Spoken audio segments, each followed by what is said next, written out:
Now, chapter 35 here, we're going to go through calcium-phosphate homeostasis. Many students find this a particularly difficult chapter. We'll take it step by step, but you have to follow me very carefully through this information. Now, we're starting off with a figure that shows the overall compartmentalization of calcium in the body. Now, most of you realize you have a huge reservoir of calcium in bone that can be drawn on if necessary. And this bone calcium forms sort of an equilibrium with the interstitial fluid calcium. Now, the big point here is that interstitial fluid calcium is all free, unbound calcium. So the calcium in the interstitial fluid is biologically active calcium. Now, this calcium will form an equilibrium with the plasma calcium. But the important point here is only 1/2 of the plasma calcium is free, biologically active calcium. 1/2 of the calcium is bound calcium. And most of this calcium is bound to protein. Therefore, if you measure the total calcium in the plasma, it is not necessarily an index of the free calcium, because don't forget, the protein concentration can change. That can change the bound fraction.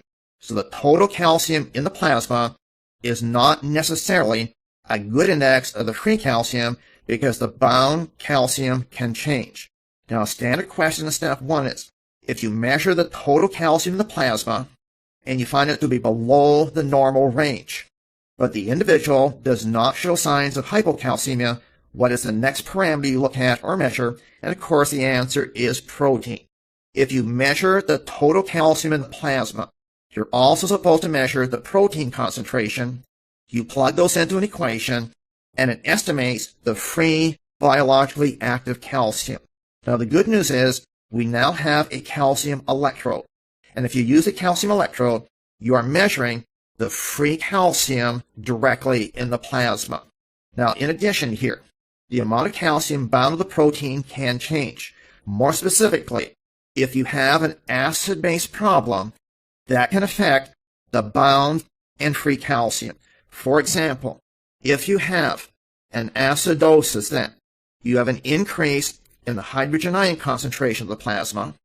These hydrogens will be picked up and buffered by the protein, but because you're picking up these hydrogens, it drives off some calcium. And this can increase the free calcium of the plasma in an acidosis.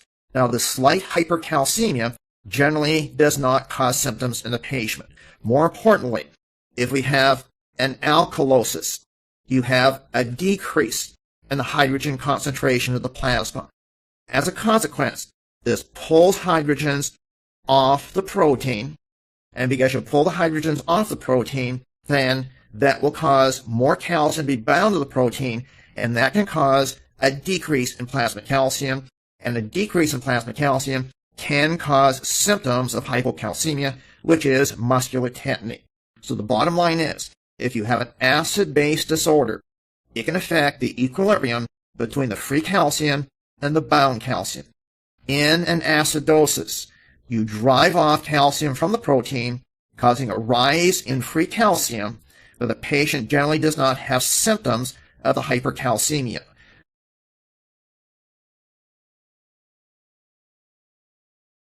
Now, to understand the rest of this chapter, you must understand the relationship between calcium and phosphate.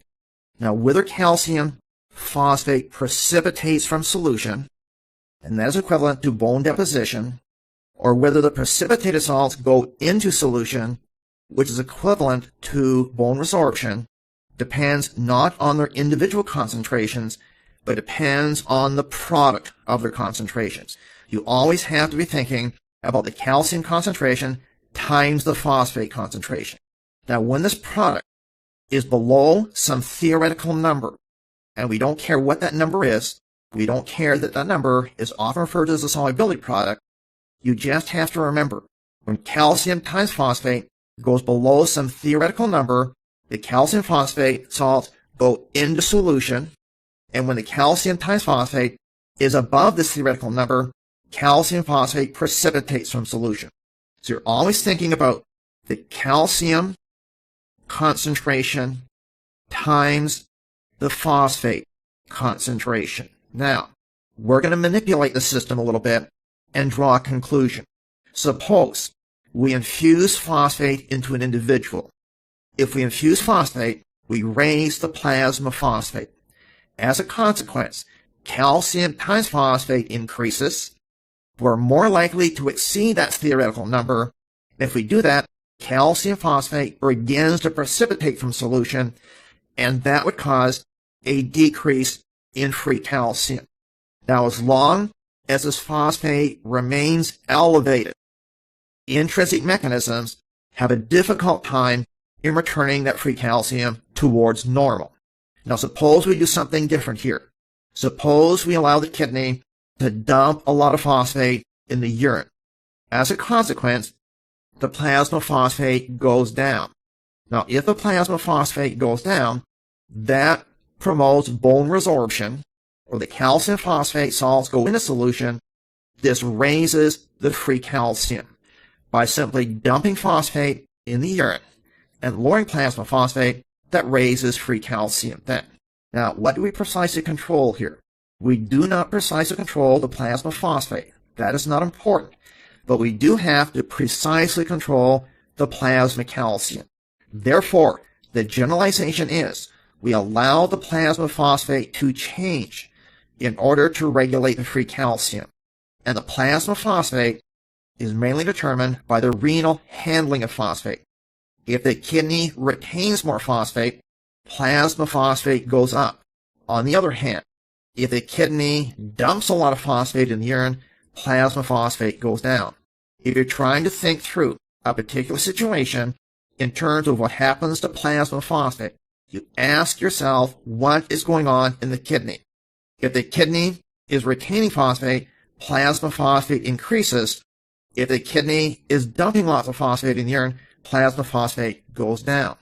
Now, normally, the plasma is close to that solubility product that we talked about earlier, but inhibitors prevent precipitation in the plasma then.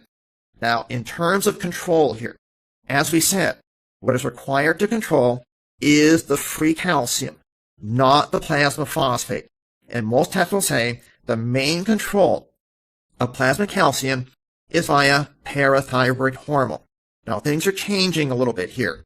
Most of the textbooks now consider vitamin D to play a more important role. In addition, many textbooks say vitamin D should not be called a vitamin because it can be synthesized by the body. It is more appropriate to call vitamin D a prohormone. So overall control of free calcium can be considered a dual hormonal control via parathyroid hormone and vitamin D. Now, if we consider some details about parathyroid hormone, it is considered the main hormone that protects against hypocalcemia. It is a peptide hormone. It responds quickly, and it's released in response to a decrease in extracellular free calcium. Now, many textbooks, they may list a number of stimuli that release parathyroid hormone, but all of those stimuli cause a decrease in extracellular free calcium. As far as we're concerned, the only significant signal that releases parathyroid hormone is a decrease in free calcium. Now, the decrease in free calcium causes an increase in parathyroid hormone secretion. The rest of these details are not too important on step one. Now, if we had a graph here showing parathyroid hormone secretion versus plasma calcium, we would see the steepest part of that graph is in the normal physiological range of plasma calcium. All you need to remember is a small change in plasma calcium causes a large change in the secretion of parathyroid hormone.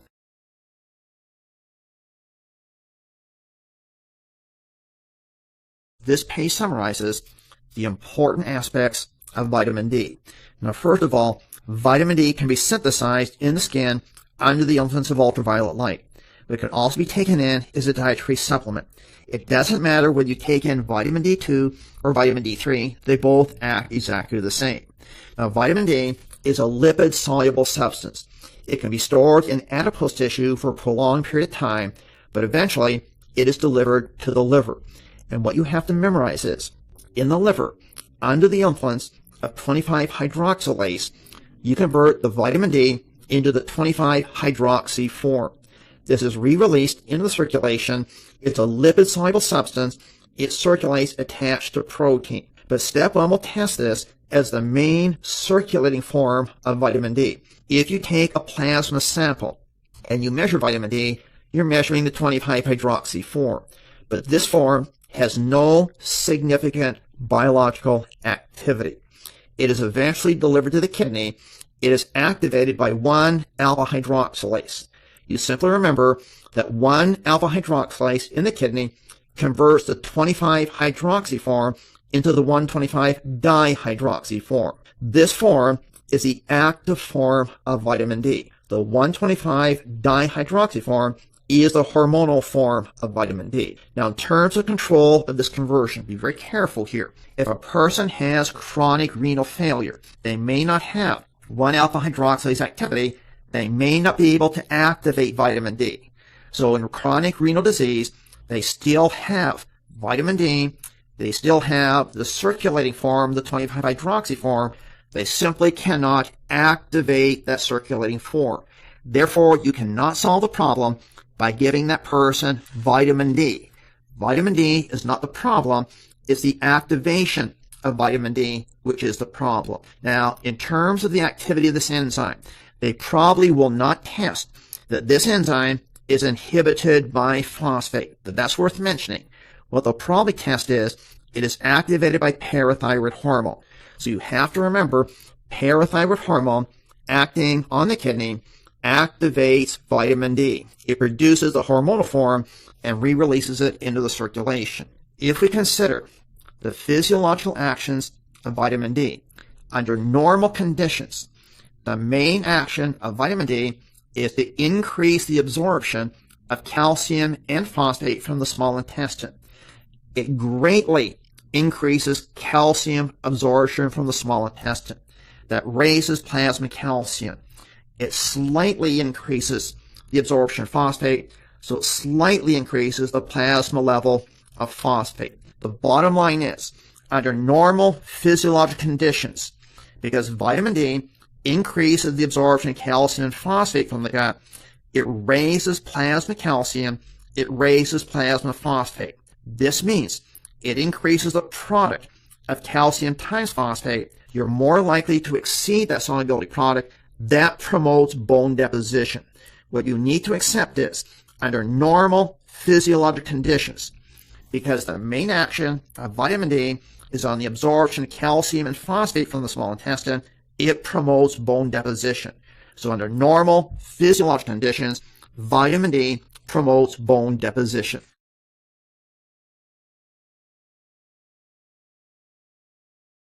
There is a second hormone here involved in calcium homeostasis, and that is calcitonin. It is not considered an important hormone, but it is tested in step 1. Now, what you have to remember is that calcitonin is secreted by the parafollicular cells, sometimes called the C cells, that migrate into the thyroid during development. They operate completely independently of the thyroid tissue, and calcitonin is secreted from the C cells in response to an elevated extracellular free calcium. And calcitonin has only one main known function. It directly inhibits the osteoclasts. Therefore, it directly inhibits bone resorption. The osteoclasts have calcitonin receptors. Now, as I said, it's not an important hormone, but it will be tested in step 1 because in Paget's disease, the main problem is overactive osteoclasts causing increased bone resorption. And the use of calcitonin then inhibits directly osteoclast and bone resorption. Now, as I said, it's not an important hormone in calcium homeostasis. Now, an old question in step 1 has been, which of the following is least likely to affect calcium homeostasis? And the best answer is calcitonin. If you lose calcitonin, no significant change in plasma calcium, no significant change in calcium homeostasis. If you have an excess secretion of calcitonin, again, no significant change in calcium homeostasis. Now, finally, on this page here, unlikely to test in step 1, but you should be aware of parathyroid hormone-related peptide. Now, this compound is present in some tissues. It does have a local effect, not tested in step 1, but you can have an ectopic secretion of this compound. If you have an ectopic secretion of PTH-related peptide, just remember its peripheral actions are the same as parathyroid hormone. So ectopic secretion of PTH-related peptide will give you the same symptoms as primary hyperparathyroidism. And we'll be coming back to that later on.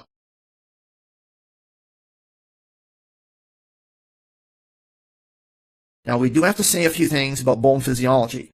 It is not a well-understood system, but there's a few specific points we need to deal with. First of all, osteoblasts are the main bone-forming cells, and osteoblasts express PTH receptors and vitamin D receptors. Now, a lot of students have a problem with that because they know PTH causes bone resorption, but osteoblasts promote bone deposition. However, the osteoclasts, the way I look at it is, they form a functional unit. You cannot activate one cell without activating the other cell. So the osteoclast form a functional unit. Parathyroid hormone sends its initial signals to the osteoblast, then if necessary, the osteoblast can affect osteoclast activity and bone resorption.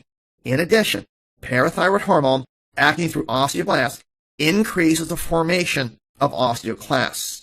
Now, osteoblasts, after bone formation, sometimes get trapped within the bone. When they're trapped, they're referred to as osteocytes. Now, we don't understand the overall role of the osteocytes, but we now think osteocytes do monitor regional mechanical vibrations within the bone. Now, the idea here is, if you pound your feet on the pavement, if you have a gravity effect on the skeletal system, this causes mechanical vibrations. It is picked up by the osteocytes, and they say to themselves, during bone remodeling, when I replace that bone, I should replace it with stronger bone because of those mechanical vibrations then. So the osteocytes may play a role in bone turnover, and because of the mechanical vibration, they may affect the overall bone mass. But again, I want to emphasize that the osteoclasts form a functional unit. You cannot activate one cell without activating the other cell, and the main controlling cell here is the osteoblast. Now, with bone remodeling, again, very poorly understood.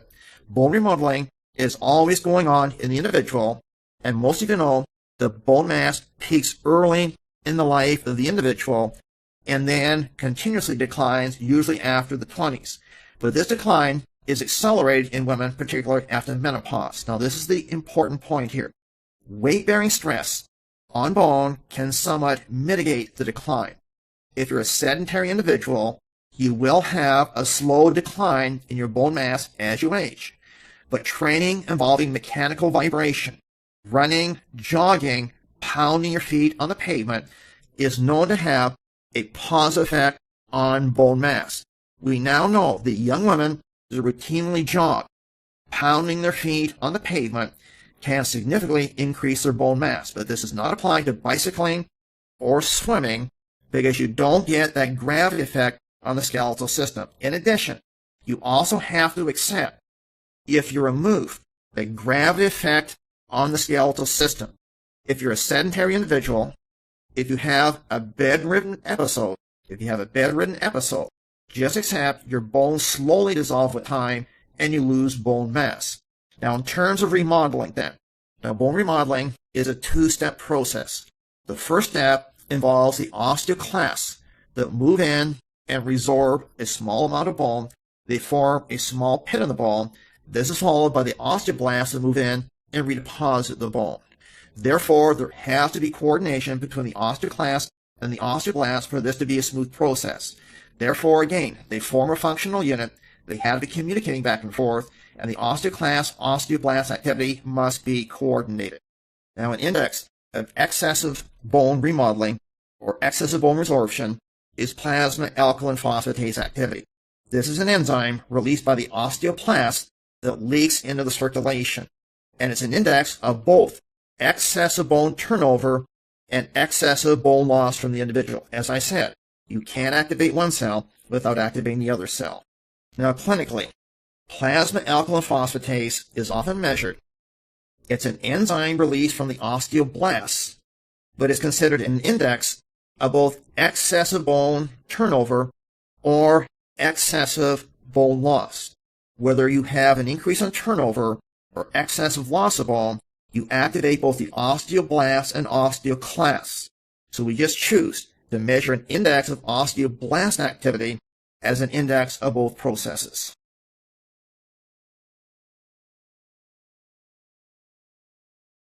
On this page, we try and illustrate the overall regulation of extracellular fluid calcium and phosphate. Now remember, it is now considered a dual hormonal system here. And this system is designed to defend against, prevent hypocalcemia.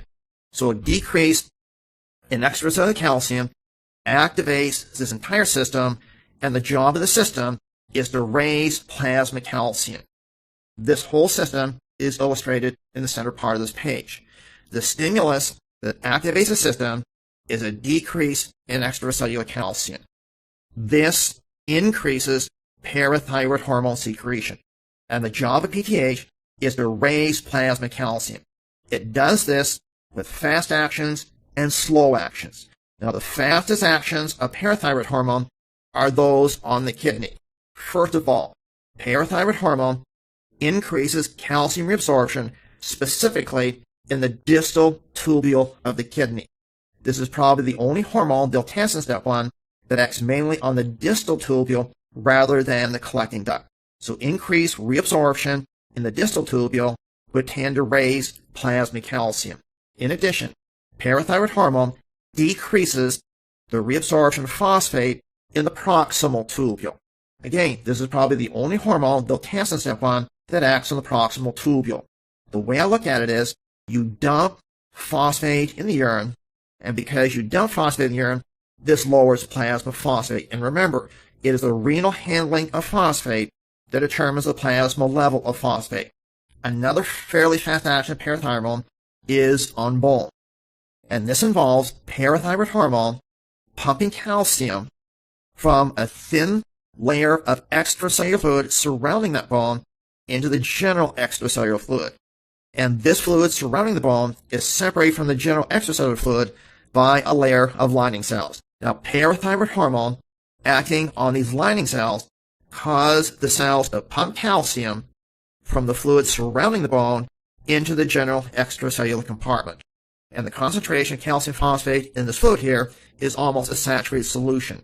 So another fast action of parathyroid hormone is to transfer calcium from the extracellular fluid surrounding the bone into the general extracellular fluid. If you have a chronic problem maintaining plasma calcium, then the slower actions of parathyroid come into play.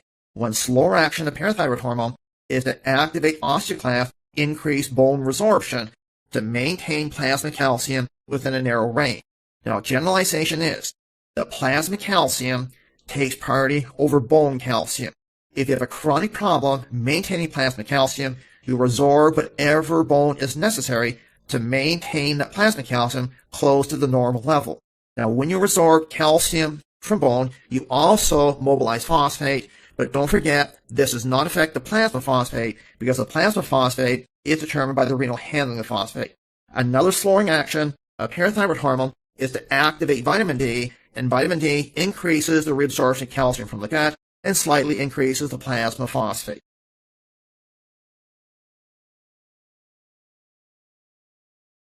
Now, this page is details the action of parathyroid hormone and vitamin D and the absorption of calcium phosphate from the GI tract, which we mentioned in the previous page figure.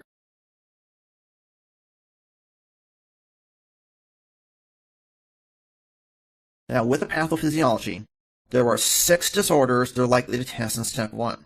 Some are more important than others. One of the most important is primary hyperparathyroidism.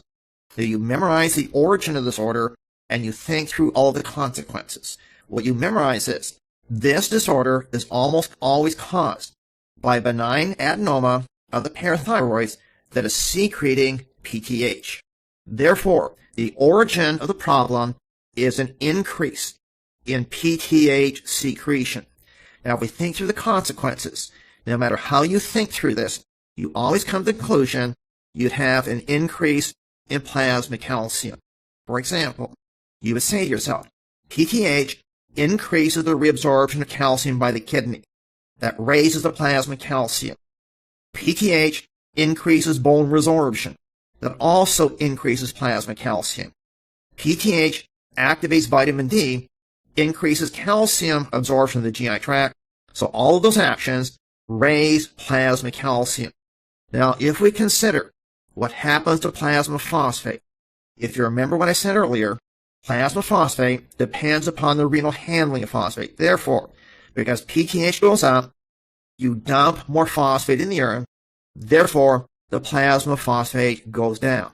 So in primary hyperparathyroidism, it is associated with an increase in plasma calcium, but a decrease in plasma phosphate. Now, just to add a few details here, if you increase PTH, you're increasing bone resorption. Therefore, you lose bone mass. You must remember, one of the consequences of primary hyperparathyroidism is you lose bone mass. Now, in addition, I mentioned earlier that hypercalcemia often does not produce symptoms.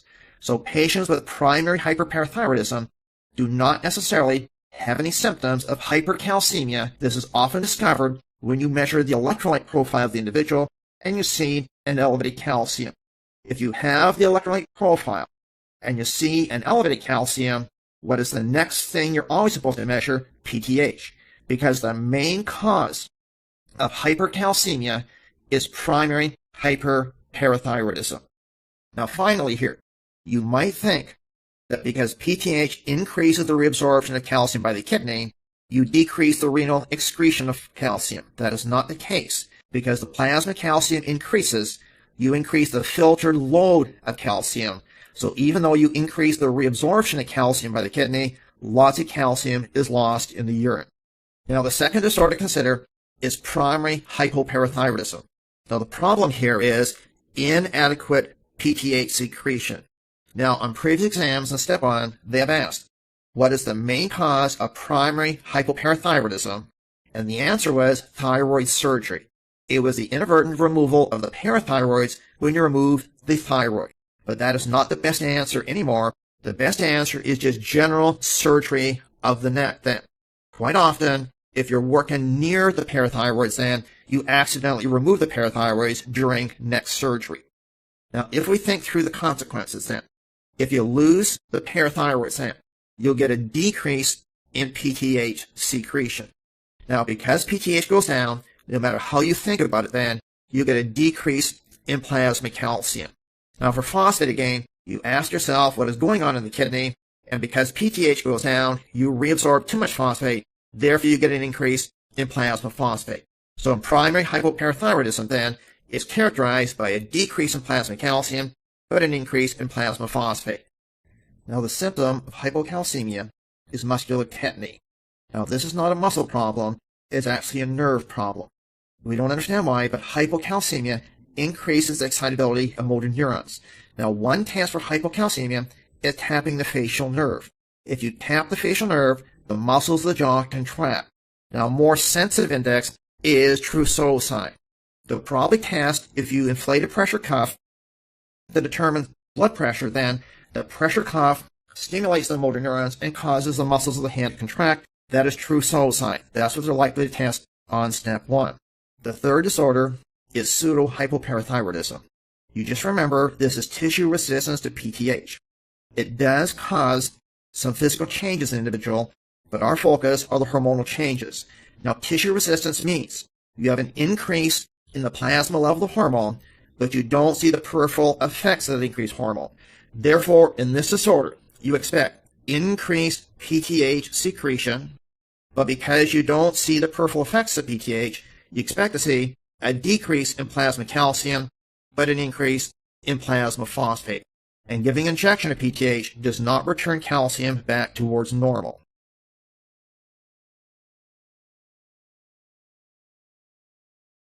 Now, the third disorder to consider is a very unique situation. It is a secondary hyperparathyroidism as a result of chronic renal failure. Now, the origin of this disorder is the fact in chronic renal failure, you have a problem excreting phosphate. Because you have a problem excreting phosphate, you get an increase in plasma phosphate. So this is the origin of the problem. Now, because the plasma phosphate goes up, calcium times phosphate is more likely to exceed that solubility product. So as a consequence, the hyperphosphatemia causes a hypocalcemia. And we stated earlier, as long as you maintain a hyperphosphatemia, it will prevent intrinsic mechanisms from returning that calcium towards normal. But the decrease in plasma calcium will be driving a secondary hyperparathyroidism, and plasma PTH is elevated. But as I just said, the plasma calcium does not return to normal unless the kidney can dump that phosphate. So very unique disorder. Now the fifth disorder is a very important one for step 1. That is a vitamin D deficiency driving a secondary hyperparathyroidism. Now this should be your thinking. If you have a vitamin D deficiency, you will not absorb enough calcium from the small intestine. As a consequence, you get a decrease in plasma calcium. Because plasma calcium goes down, you're driving a secondary hyperparathyroidism. Now, to determine the phosphate, you ask yourself what is going on in the kidney, and because PTH goes up, you lose lots of phosphate in urine, therefore you get a decrease in plasma phosphate. So in this disorder, you have a decrease in plasma calcium and a decrease in plasma phosphate. Now, in addition, we mentioned earlier that plasma calcium takes priority over bone calcium. Because you have a problem with plasma calcium, the increase in PTH increases bone resorption and you lose bone mass. Now, the sixth and final disorder is an excess vitamin D activity causing a secondary hypoparathyroidism. Now, thinking it through here, if you have an excess of activity vitamin D, you increase absorption of calcium from the gut, therefore you get an increase in plasma calcium. Because plasma calcium goes up, you're driving a secondary hypoparathyroidism. Now for phosphate, you again ask yourself what goes on in the kidney. If PTH goes down, you retain phosphate, therefore you get an increase in plasma phosphate. So in this disorder then, you have an increase in plasma calcium and an increase in plasma phosphate. Now we mentioned earlier that vitamin D under normal conditions promotes bone deposition. What I didn't mention was if you have an excess activity vitamin D, for some reason, it increases the activity of osteoclasts. So as a consequence, this increases bone resorption and you lose bone mass. Now a generalization is, and this is important to remember, under normal physiologic conditions, vitamin D promotes bone deposition. However, with a deficiency of vitamin D, or an excess of vitamin D, there is bone loss, but for completely different reasons. And that is important to remember. Now, in summary here, the two most important disorders to prepare for step 1 are primary hyperparathyroidism and vitamin D deficiency. If they give you the data concerning plasma calcium and phosphate, if plasma calcium is up, but plasma phosphate is down, the answer is probably primary hyperparathyroidism, but you have to be careful. You have to look at the data very carefully. On the other hand, if they say plasma calcium is down, plasma phosphate is down, the answer is definitely vitamin D deficiency.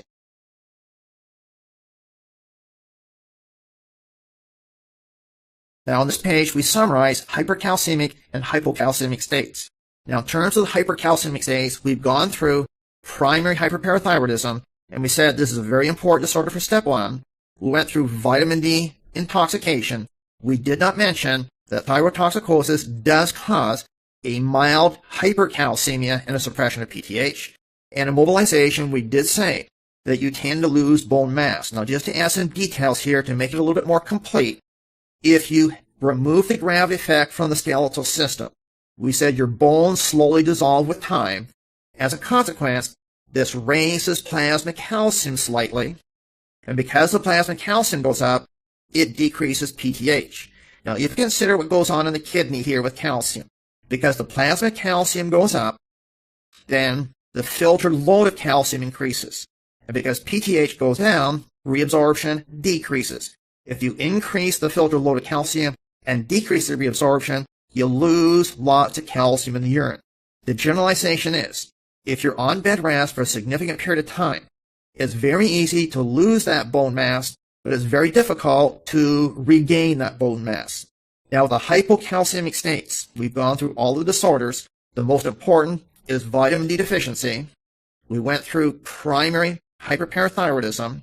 We went through the unique state of secondary hyperparathyroidism due to chronic renal failure and tissue resistance to parathyroid hormone. Now, osteomalacia and osteoporosis, just a couple of points to mention here. If you have a vitamin D deficiency, you will lose bone mass. If it occurs before puberty, it's referred to as rickets. If it occurs after puberty, it's osteomalacia. You lose the mineralization, but the matrix stays intact. Now, in osteoporosis, you lose both the mineralization and the matrix. But the point to remember about osteoporosis is there's no significant change in plasma calcium and phosphate. So if they're giving you abnormal levels of calcium and phosphate, the answer cannot be osteoporosis.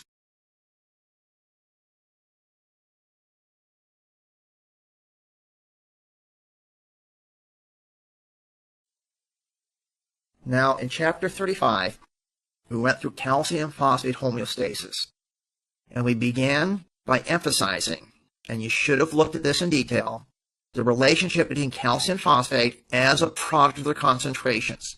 You have to understand the consequences of the product of their concentrations rather than individual concentrations to understand this section. Now, we went through that control of calcium is a dual hormonal system. It mainly involves parathyroid hormone, but vitamin D is now considered a prohormone. Even though calcitonin does have some influence here, it is considered an unimportant hormone. We went through the basics of bone physiology, and we mentioned it's very poorly understood. Now, with the overall regulation of calcium phosphate, we had a diagram that summarizes the actions of parathyroid hormone and vitamin D to defend against hypocalcemia. Now, with the pathophysiology, there were 6 disorders you have to completely understand. One of the most important was primary hyperparathyroidism as the main cause of hypocalcemia, and it also causes bone loss. A second really important disorder is vitamin D deficiency. And we made a big point of saying, in vitamin D deficiency, you have a decrease in plasma calcium and a decrease in plasma phosphate. If that is described on the exam, the best answer is vitamin D deficiency.